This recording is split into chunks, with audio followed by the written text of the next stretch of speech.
Hey everyone, I'm Casey Hollins, and you're watching the latest edition of... Say what?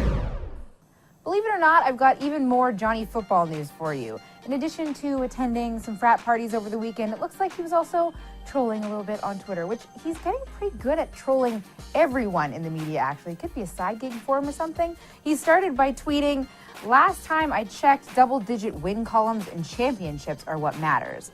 To which Pat Ford replied, "Latter half of that is unfinished business."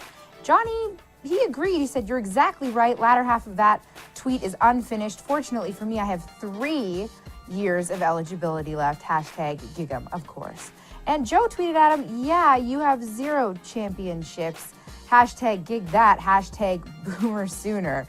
To which Johnny responded, "Sweet bowl game, bro." That's right, he said bro.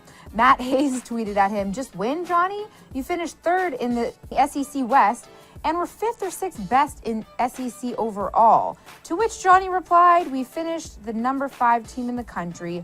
Good call, though." The best one has to be this guy Colin tweeting, "You had a lucky year. You aren't going to do anything next year." And he just tweeted a picture of his Heisman Trophy and said, "You're that mad, bro?"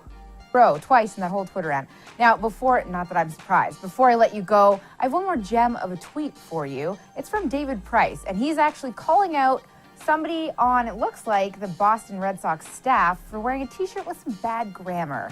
You could just hashtag that whole thing because it's not spelt properly. And I love that it's the athlete himself calling him out on it. Anyway, that's all for Say What, but check back tomorrow to find out what you need to know.